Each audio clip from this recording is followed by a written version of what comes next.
आज हम टैरो के थ्रू जानेंगे लेटर पी वालों के लिए क्या खास गाइडेंस है। लेटर पी वाले जो लोग होते हैं वो काफ़ी स्टेबल होते हैं, काफ़ी कह सकते हैं कि उनमें स्टेबिलिटी के साथ साथ मैच्योरिटी भी काफ़ी रहती है। किसी भी टॉपिक पर डेप्थ में जाते हैं, फाइनेंशियल वाइज अच्छा ग्रो करते हैं।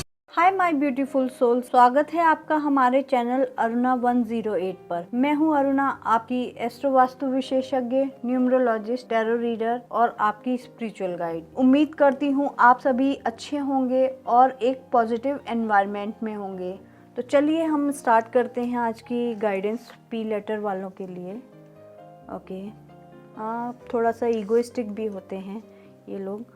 इन लोगों में अपने कह सकते हैं नॉलेज को लेकर, अपनी फाइनेंशियल स्टेज को लेकर काफ़ी ईगो रहता है, तो थोड़ा सा इनको अपना इस पर वर्क करने की ज़रूरत रहेगी। रिलेशनशिप वाइज में कहूँ, आप काफ़ी ओवर ऑर्डरली हो जाते हैं। किसी की मर्जी नहीं होती है तब भी उसके ऊपर आप ऑर्डर करते हैं। सामने वाले को कभी पसंद आता है, कभी नहीं आता है। डिपेंड करता है सामने वाला आपके उस ऑर्डर को किस तरह से लेता है। हालांकि आपके इंटेंशन वो नहीं होते हैं कि आप किसी को ऑर्डर देकर कर रहे हैं। आपके इंटेंशन बहुत केयरिंग होते हैं, बट उसको ऑर्डर फॉर्म लगती है। उसको ये नहीं लगता है कि आप मतलब उसकी केयर कर रहे हैं। तो आप अगर अपने टोन को अगर अच्छा रखेंगे और कुछ शब्दों का सही चुनाव करके रखेंगे तो आप लोगों के दिल जीत लेंगे। काफ़ी आप केयरिंग नेचर के हैं, सेटिस्फाइड हैं, गोल ओरिएंटेड हैं, आपको सक्सेस बहुत अच्छी लगती है। बिना पैसों के, बिना मेटेरियलिस्टिक लाइफ के रह ही नहीं सकते हैं, क्योंकि आपके लिए मेटेरियलिस्टिक लाइफ उतनी ही जरूरी है जितना जरूरी आज ऑक्सीजन हमारे लिए है। उसी तरह से आपके लिए मेटेरियलिस्टिक लाइफ उतनी ही जरूरी है जितना कि जीने के लिए ऑक्सीजन। तो ये रहा आपका नॉर्मल। अगर मैं कहूँ तो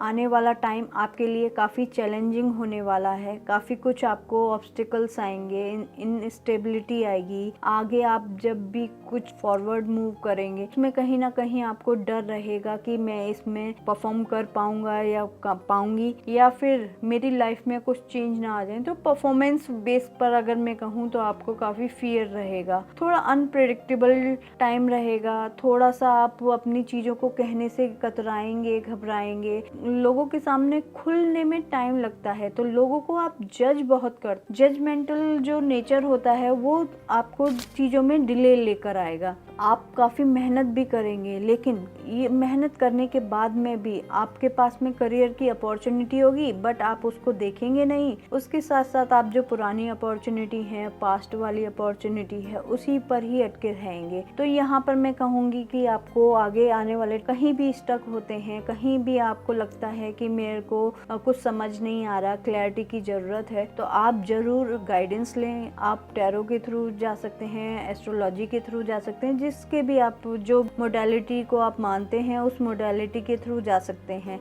बट टैरो अच्छा गाइडेंस देते हैं। आपको इंस्टेंट गाइडेंस की ज़रूरत रहेगी तो उसके लिए आप टैरो गाइडेंस पर जाएं तो ज़्यादा बेहतर रहेगा। क्लैरिटी की आपको ज़रूरत रहेगी। आपको क्लैरिटी नहीं समझ में आएगी, थोड़ा सा लोनली फील करेंगे, सैड फील करेंगे, फेड अप हो जाएंगे। वही लाइफ रूटीन, वही काम, वही सब इर्द गिर्द चीजें, तो थोड़ा सा आप फेड अप रहेंगे। चीजों को जल्दी गिव अप कर देंगे। आप में वो एनर्जी नहीं रहेगी, कॉन्फिडेंस लूज होगा। जिस तरह से आप चीज़ों को होल्ड करके रखते हैं वो सब चीज़ें ना थोड़ा आपका लाइफ को कॉम्प्लिकेटेड बना देगी। तो यहाँ पे मैं एक ही गाइडेंस दूंगी कि आप गिव अप मत कीजिएगा। अपने जो भी टास्क है उसको कंप्लीट कीजिएगा, क्योंकि धीरे धीरे वो आपकी एनर्जी को अपलिफ्ट करेंगे। फिर आपका अगर फाइनेंस वाइज कहूँ तो डिक्रीजिंग टाइम थोड़ा सा रहेगा। मनी चैलेंजेस आएंगे, थोड़ा अनसेटिस्फाइड रहेगा करियर वाइज, फाइनेंस वाइज। तो उसमें थोड़ा सा आपको संभल कर जरूरत, हताश नहीं हो। बहुत ही बैलेंस की जरूरत है, फ्लेक्सिबल होने की जरूरत है। मल्टीटास्किंग आपके सामने आएगी तो आप उसको करने में कभी भी पीछे नहीं हो, क्योंकि आप उस टाइम पर थोड़ा कम एनर्जेटिक फील करेंगे। आप एनर्जी लूज करने की कोशिश करेंगे, गिव अप आपका नेचर होगा। तो उस टाइम पर आपको ये ध्यान रखना है कि मल्टीटास्किंग आती है तो आपको उसमें अच्छा परफॉर्म करना है, बेहतर परफॉर्म करना है जो आपके आगे आने वाले करियर के लिए अच्छा रहेगा। बैलेंस की बहुत ज़रूरत रहेगी, आप बैलेंस चीज़ों को कर पाएंगे। तो इमोशनली बैलेंस, फाइनेंशियल बैलेंस दोनों आपको बना के रखना पड़ेगा। तो कहीं ना कहीं आपका जो इमोशनल बैलेंस है और फाइनेंस बैलेंस है उस चीज़ को आपको देखना होगा। कहीं ना कहीं आप लैग कर जा रहे हैं। अगर आप इमोशनली डाउन जा रहे हैं तो आपका जो फाइनेंशियल प्रॉब्लम है, करियर प्रॉब्लम है, वो भी डाउन जा रही है। आप बैलेंस नहीं कर पा रहे हैं। तो बैलेंस की बहुत ज़रूरत रहेगी क्योंकि ये जो टाइम आएगा वो आप इमोशनली ग्रो करने के लिए टाइम आएगा। इतना भी मैं नहीं कहूँगी कि बहुत बेकार टाइम है, लेकिन कहीं ना कहीं आप ये फील करेंगे। आपके साथ में लोग रहेंगे बट जो एक्सपेक्टेशन रखी है लोगों के साथ में, वो लोग मतलब आप चाह रहे हैं, लोग तो आपके साथ में हैं बट आप चाह रहे हैं कि मेरे तरीके से चीज़ हो, तो वो थोड़ा सा कम रहेगी और वो ही आपको हर्टफुल रहेगी और उसकी वजह से आपके जो करियर में और रिलेशनशिप में इम्बैलेंस क्रिएट होगा। तो बैलेंस करने की आपको बहुत ज़रूरत रहेगी। नाइसली वे में आप वो चीज़ों को आगे लेकर जाते हैं क्योंकि अब आपको गाइडेंस भी मिल गई है कि आपके साथ में ऐसा आपकी एनर्जी होगी, लोग ऐसे नहीं होंगे, आपकी एनर्जी होगी। तो आपको एफर्ट मारने होंगे, एफर्ट करने की ज़रूरत होगी। तो यहाँ आपको यही गाइडेंस मिली कि आपके एफर्ट बहुत ज़्यादा चाहिए रिलेशंस बनाने में, अपने करियर और अब पार्टनर के साथ में या सोशल स्टेटस के साथ में रिलेशन बनाने के लिए आपको एफर्ट मारने होंगे। तो इस गाइडेंस के थ्रू आप जब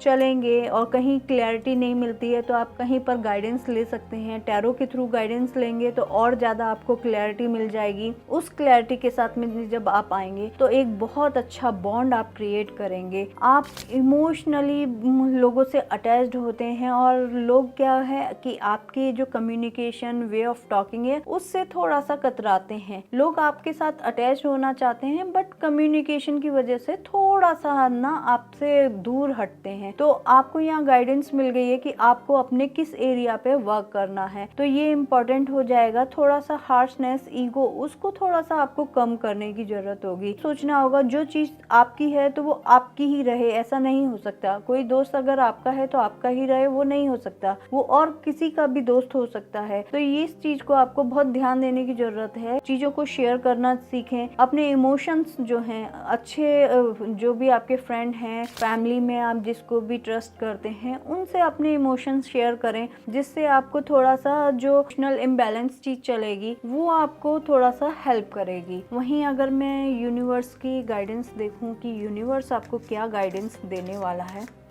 लेटर पी वालों के लिए, मतलब मैं कहूँगी इमोशनली ब्रेक डाउन आने वाला है। उसके लिए उनको प्रिपेयर रहना है, उसके लिए अभी से ही अपनी चीज़ों को ठीक करना है। ये गाइडेंस के थ्रू आपको समझ आ रहा होगा। सरेंडर मोड है, सीधा सा कि आप सरेंडर हो जाइए। आप अपने ऊपर वर्क करेंगे और उसको सरेंडर मोड में दे देंगे तो आपकी चीज़ें सही होती जाएंगी। टाइम लेंगी चीज़ें, लेकिन अब जब आप लोगों के सामने अपने एफर्ट्स दिखाएंगे तो लोगों को भी आपके एफर्ट्स दिखेंगे और वो कहीं ना कहीं आपके एफर्ट्स को अप्रिशिएट भी करेंगे। आपकी चीजें आगे आने वाले टाइम में सुधरेंगी, लोगों के साथ रिलेशन अच्छे होंगे। बीच में खराब होंगे तो लेकिन आगे आने वाले टाइम में अच्छे होंगे। और दूसरा केमिस्ट्री, लोगों के साथ में जो केमिस्ट्री है उसको भी स्ट्रॉन्ग करने का ही आपका टाइम रहेगा। आपके पार्टनर के साथ में जो केमिस्ट्री है उसको भी आप बेहतर करें, क्योंकि ये चीज खाली ऐसा नहीं है कि बाहर के लोगों के, हो सकता है कि आपके फैमिली में भी, आपके पार्टनर के साथ में भी इश्यूज आ सकें। तो उन सब चीज़ों को देखते हुए आपको इन चीज़ों पे ओवरऑल वर्क करना पड़ेगा। फाइनेंशियली वाइज अच्छा है, लेकिन कहीं ना कहीं मनी प्रॉब्लम आगे जाकर आएगी। तो उसके लिए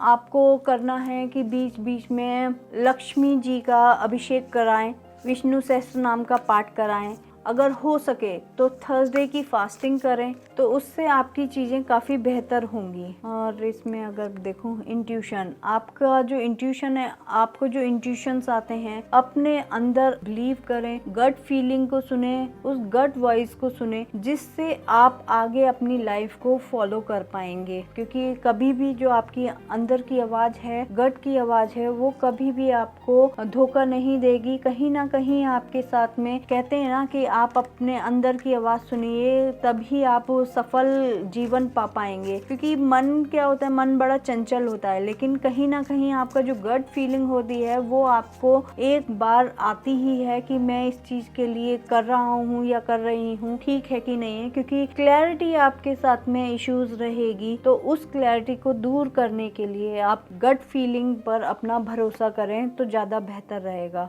अब इधर मैं एक रेमेडी आपको और बताना चाहूँगी कि जो भगवान गणेश हैं, भगवान गणेश को आप मोदक के लड्डू, मोदक होते हैं या लड्डू होते हैं, भगवान गणेश को मोदक या लड्डू ऑफर करें वेंसडे के दिन। और साथ साथ जो कहेंगे कि आपकी जो प्रॉब्लम है उस प्रॉब्लम को देखकर जो आपके हिडन एनिमीज हैं वो उसका फ़ायदा उठाएं। तो उसको फ़ायदा उठाने से बचाने के लिए सबसे पहले तो जो अपने फ्रेंड्स हैं उनका ट्रस्ट जीतना पड़ेगा, उनके साथ आपको अपने रिलेशनशिप अच्छे करने पड़ेंगे। तो रिलेशनशिप अच्छे करने के लिए क्रिस्टल सजेस्ट करूँगी कि रोज़ कॉर्ड्स यूज़ करें। रोज़ कॉर्ड्स के साथ में कैट्स आई जो आपके जो एनिमीज हैं उनसे वो प्रोटेक्ट करेगी। कैट्स आई का ब्रेसलेट या पेंडेंट आप यूज़ करें तो आपके लिए स्टोन काफ़ी फ़ायदेमंद रहेंगे। और रोज़ कॉर्ड्स को मैं कहूँगी कि रोज़ कॉर्ड्स को तो आप अपने साथ में हमेशा रखें, जिससे आपके जो रिलेशन हैं वो काफ़ी हद तक बेहतर हों और उनकी हीलिंग भी होती जाए। साथ के साथ आपके जो हर्ट की हीलिंग है, हर्ट चक्रा की हीलिंग है उसकी, और साथ साथ आपका जो हर्ट चक्रा है उसकी साथ साथ हीलिंग होती जाए। तो आज के लिए इतना ही। इसलिए खुद पर भरोसा रखें और अपने इंट्यूशन की आवाज़ को इग्नोर ना करें। कभी कभी लाइफ में जो भी इंडिकेशन मिलते हैं वो आपको कुछ दिशा दिखाने के लिए आते हैं। वीडियो को अंत तक देखने के लिए बहुत बहुत धन्यवाद। अगर ये टैरो गाइडेंस आपको अच्छी लगी हो कमेंट बॉक्स में P ज़रूर लिखिए। इस वीडियो को शेयर ज़रूर करें, आगे लोगों की हेल्प कर सके। मिलती हूँ नए वीडियो के साथ। राधे राधे।